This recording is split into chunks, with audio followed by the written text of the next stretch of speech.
Hello दोस्तों, मैं हूं गौरव एंड पिछले वीडियो में अपन ने एक कस्टम डैशबोर्ड बना लिया था। एंड कस्टम डैशबोर्ड आप एक तरीके से यूं मान लीजिए कि आप आपके एप्लीकेशन को मॉनिटर करने के लिए बनाते हैं कि एप्लीकेशन से रिलेटेड सारी की सारी मैट्रिक्स आप उस कस्टम डैशबोर्ड पे दिखा सकते हैं। ये जो चीज़ थी ये अपन ने पिछली वीडियो में कर ली थी। बट कस्टम डैशबोर्ड जो है वो केवल आपको केवल चीज़ें विजुअलाइज कर रहा है, कहीं पे भी किसी भी तरीके का अलर्ट नहीं कर रहा है। इस चीज़ को आप इस तरीके से ले सकते हैं कि क्लास का एक मॉनिटर है और वो क्लास में सामने जाके खड़ा हो गया, ठीक है, बट वो कोई भी एक्शन नहीं ले रहा। अपन क्या चाहते हैं, कोई भी बंदा अगर क्लास के अंदर मिसबिहेव करे तो वो जो मॉनिटर है वो एक एक्शन ले। एक्शन क्या ले सकता है, वो खुद से भी एक्शन ले सकता है। लाइक हो सकता है खुद ही जाए और उस बंदे की कुटाई कर दे और उसको चुप बैठा दे। दूसरा क्या है कि वो एक जैसे ही क्लास के अंदर टीचर आए या टीचर को फोन करके बता सकता है कि सर ये एक बंदा है और ये क्लास के अंदर मान ही नहीं रहा है, ये उद्यम कर रहा है। इस चीज को अगर अपन क्लाउड कंप्यूटिंग के टर्म्स में बोलें तो अपन को ऐसा कुछ करना है कि अपने को देखना है सीपीयू यूटिलाइजेशन ठीक है या नहीं है। अगर सीपीयू यूटिलाइजेशन 30% के ऊपर जैसे ही जाता है तो आपको एक नोटिफिकेशन आना चाहिए। और नोटिफिकेशन कहाँ पे आना चाहिए, आपको याद है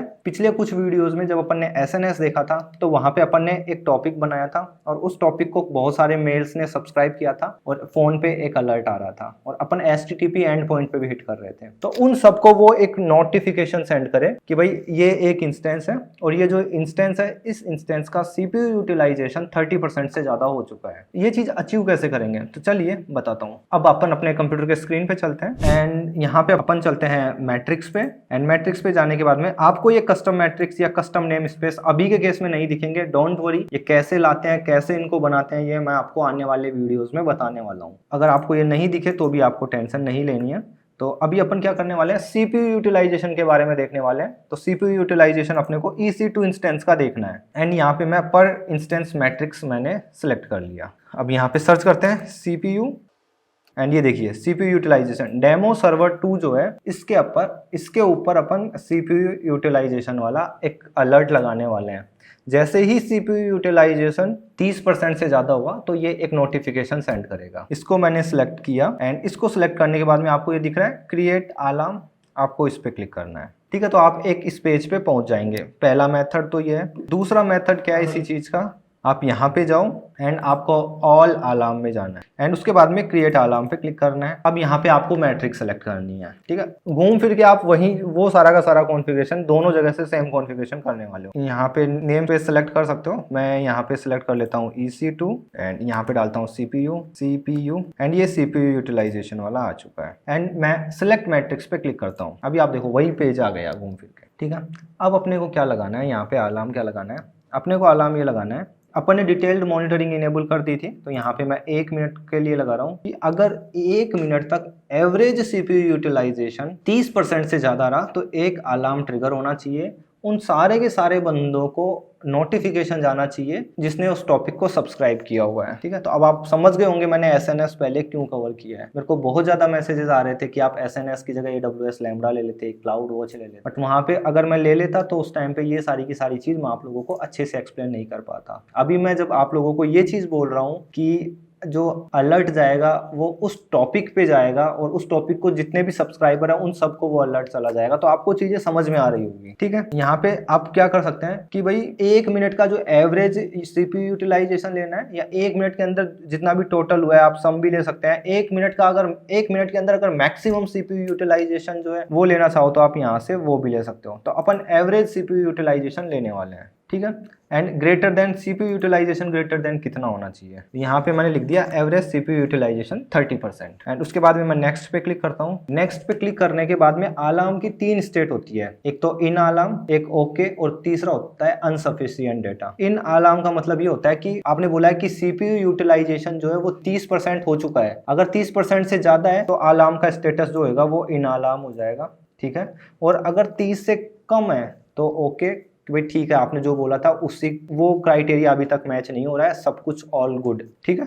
और इनसफिशिएंट डेटा मतलब क्या, आपने बोला है कि 1 मिनट के अंदर एवरेज सीपीयू यूटिलाइजेशन 30% होना चाहिए, बट आपके पास पिछले 1 मिनट का डेटा नहीं है क्योंकि हो सकता है आपका इंस्टेंस ही डाउन हो, ठीक है। तो ये इनसफिशिएंट डेटा, ये 3 स्टेट होती है आपके अलार्म की। अब आपको जैसे ही सपोज कि 30% से ज्यादा हो गया एवरेज 1 मिनट का ठीक है। उसके बाद में आपको क्या करना है, एग्जिस्टिंग एसएनएस का टॉपिक सेलेक्ट कर सकते हो और उस टॉपिक पे ये उसको पब्लिश कर देगा। तो अपने पास ऑलरेडी क्रिएटेड है, अपन ने ग्लोबल नाम से एक एसएनएस टॉपिक क्रिएट किया था पिछले वीडियोस में, तो मैं यहाँ पे उसी को सिलेक्ट कर लेता हूँ। तो अब होगा क्या, जैसे ही 30% से ज्यादा होगा सीपीयू यूटिलाइजेशन, इस चैनल के ऊपर या इस पे नोटिफिकेशन सेंड होएगा। एंड एक चीज और, ऐसा नहीं है कि केवल और केवल इस पे, आपके पास अगर मल्टीपल है तो यहाँ पे आप मल्टीपल दे सकते हैं कि आप किसी दूसरा, अगर यहाँ पे अब आप ग्लोबल की जगह कोई दूसरा टॉपिक सेलेक्ट कर सकते हो, या फिर ओके के केस में आपको करना हो तो किसी दूसरे टॉपिक पे अगर आपको ट्रिगर भेजना हो तो आप वो भी भेज सकते हो। तो इसको मैं रिमूव कर देता हूँ। यहाँ पे तीसरी चीज ये बतानी है कि अगर कोई यूं मान लीजिए मेरा AWS अकाउंट है, बट मैं चाहता हूँ कि आपका जो AWS अकाउंट है उसके किसी SNS टॉपिक पे मैं ट्रिगर करूँ या उस पे मैं नोटिफिकेशन सेंड करूँ, तो मैं वो भी कर सकता हूँ। और जैसे ही मैं ये सिलेक्ट करूंगा तो यहाँ पे मुझे ARN डालना रहेगा आपके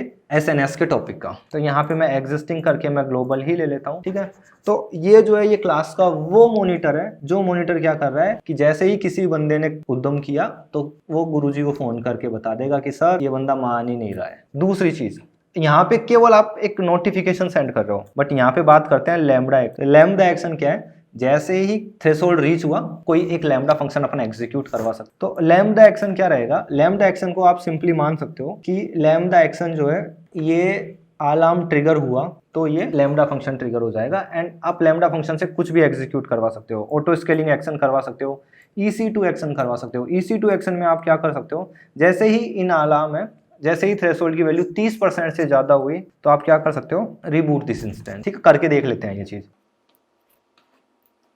नेक्स्ट पे क्लिक करता हूँ, अलार्म का डाल देता हूँ, ठीक है। तो मैंने, अगर मैं इसको मार्क डाउन में देखूँ तो ये कुछ इस तरीके से दिख रहा है। अपन learning-ocean यूज करते हैं तो learning-ocean YouTube डेमो, बस इतना सा जाएगा। आप यहाँ पे एक, ऐसा नहीं है आपको ये लिखना है, आपको प्रॉपर मैसेज लिखना है कि टीम आपका जो CPU यूटिलाइजेशन है, जो ये इंस्टेंस है, इसका CPU यूटिलाइजेशन 30% से ज्यादा हो गया है, आप अप्रोप्रिएट एक्शन लीजिए जो आपको लेने हैं। एंड इसको मैं नेक्स्ट पे क्लिक कर देता हूँ, ठीक है। एंड मैं क्लिक कर देता हूँ क्रिएट अलार्म पे। सिंपल सा अपना अलार्म बन गया है। अब जैसे ही अलार्म बना तो सबसे पहली स्टेट देखिए क्या है, इनसफिशिएंट डेटा, ठीक है। तो यहाँ पे पहले अपन डेटा को आने देते हैं, सफिशिएंट डेटा को आने देते हैं, ठीक है। तो अभी आप यहाँ पे देख सकते हैं आपका जो अलार्म का जो स्टेटस है ओके आ चुका है। अब मैं क्या करता हूँ, मैं मेरे इस इंस्टेंस का CPU यूटिलाइजेशन इंक्रीज करता हूँ। तो ये जो है, ये कौन सा सर्वर था अपना, ये जो सर्वर था ये था, नाम देख लेते हैं अपन,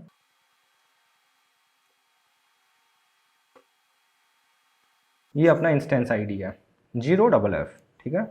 इसको वापस से मैं 3 घंटे का देख रहा हूँ, यहाँ पे 1 आवर का कर दिया मैंने। एंड अपन ऑल अलार्म के टेबल पे चले जाते हैं। तो यहाँ पे आप देखिए अभी स्टेटस जो है वो ओके है। एंड अब मैं यहाँ पे जाता हूँ एंड इंस्टेंस को सिलेक्ट करता हूँ।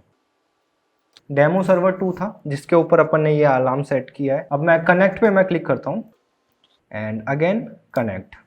अब मेरे को इस इंस्टेंस का अगर CPU यूटिलाइजेशन बढ़ाना है तो सबसे सिंपल सी कमांड जो मैं आप लोगों को पहले भी बता चुका हूँ, अपन वो कमांड चलाते हैं। पहले इसको SSH हो जाने देते हैं। यस, ये SSH हो चुका है। मैं इस टर्मिनल को स्प्लिट कर लेता हूँ, ठीक है।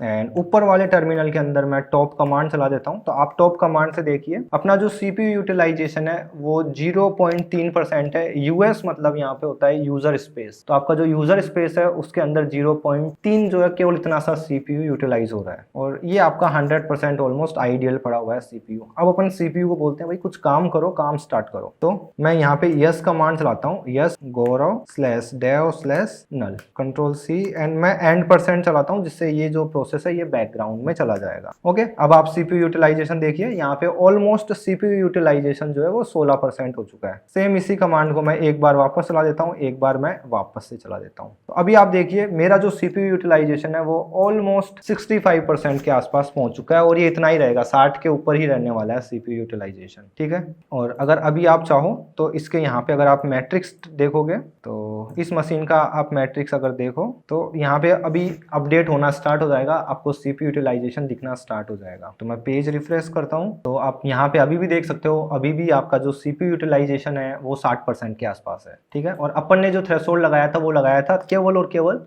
30% का। चलिए तो अपन वापस चलते हैं अपने यहाँ पे एंड इस पेज को मैं एक बार रिफ्रेश करता हूँ। एंड अभी आप देख सकते हैं यहाँ पे ऑल अलार्म के अंदर जो CPU अलर्ट वाला था, इसने ये इसका स्टेटस जो है वो इन अलार्म हो गया। और जैसे ही इन अलार्म स्टेट हुआ, अब मैं आपको मेरे मेल दिखाऊंगा। एंड आप यहाँ पे देख सकते हैं मेरे को एक मेल आ चुका है, ठीक है, gaurav@learningocean.com पे। एंड ये कुछ वही चीज़ है जो अपन ने लिखी थी, याद है आपको कि आपका जो मशीन है उसका CPU यूटिलाइजेशन कितना हो गया। पहली चीज़ जो मैंने आपको बतानी है। दूसरी चीज़ जो मैं आपको बताऊं, आप यहाँ पे देख सकते हैं मेरा जो दूसरा ईमेल एड्रेस था उस पर भी मेरे को एक मेल ट्रिगर हुआ है। एंड तीसरा, आपको याद है अपन ने फ़ोन को कॉन्फ़िगर किया था कि मेरे को एक मैसेज आएगा, तो मैं आपको वो मैसेज भी दिखाना चाहूँगा। तो आप देख सकते हैं इस तरीके से आपको फ़ोन पे भी मैसेज आ चुका है, ठीक है। ये तो था केवल वो सारे एक्शन जो अपन ने यहाँ से देखे हैं। अपन ने एक चीज़ ये भी बोली थी कि इंस्टेंस को रीस्टार्ट होना चाहिए, तो क्या अपना इंस्टेंस रीस्टार्ट हुआ क्या? तो आप देखिए यहाँ पे मेरा this system will reboot now, तो ये जो सिस्टम है ये रीस्टार्ट हुआ है। अगर मैं आपको वापस बताना चाहूँ तो मैं इस पेज को रिफ्रेश करता हूँ, इस पेज को मैं रिफ्रेश करता हूँ और मैं आपको बताता हूँ अप टाइम कमांड चला के कि इस इंस्टेंस को वापस स्टार्ट हुए कितना टाइम हुआ होगा। आप देख सकते हैं जस्ट 2 मिनट पहले ये सिस्टम जो है ये वापस से रिबूट हुआ है। तो इस तरीके से आप अलर्ट यूज़ कर सकते हैं एंड ट्रिगर सेंड कर सकते हैं। एंड यहाँ पे एक चीज़ और, जैसे ही ये सिस्टम रीस्टार्ट हुआ तो आप देख सकते हैं यहाँ पे अभी CPU यूटिलाइजेशन जो है वो वापस कम हो गया, क्योंकि वो सारी की सारी कमांड्स जो मैंने चलाई थी जो CPU यूटिलाइजेशन इंक्रीज़ कर रही थी, यस कमांड, वो सारी की सारी प्रोसेस किल हो गई है। आप देख सकते हैं यहाँ पे। तो इस तरीके से आप रिजोल्व कर सकते हैं। मोस्टली मैंने क्या देखा है, EC2 इंस्टेंसेस के अंदर बहुत बार ऐसा होता है कि आपका जो सिस्टम होता है वो रेस्पॉन्स करना बंद हो जाता है और कई बार यूजर को पता भी नहीं चलता है कि भाई सिस्टम जो चेक होते हैं वो 2 की जगह 1 ही हो जाता है, या फिर CPU यूटिलाइजेशन बहुत हाई हो जाता है और पूरा सिस्टम चौक हो जाता है। तो आप इस तरीके का कुछ ट्रिगर कर सकते हैं कि भाई जैसे ही CPU यूटिलाइजेशन 90 पहुंचा, सिस्टम को रिस्टार्ट करो, तो जो भी प्रोसेस थी जो आपका CPU यूटिलाइजेशन इंक्रीज कर रही थी वो सारी की सारी किल हो जाएगी, या फिर रिस्टार्ट भी होगी तो उनको वापस 0 मेमोरी से स्टार्ट होगा। इस तरीके का आप कॉन्फ़िगरेशन कर सकते हो, ठीक है दोस्तों। तो इस वीडियो के अंदर इतना ही, मिलते हैं अगले वीडियो में, बाय बाय।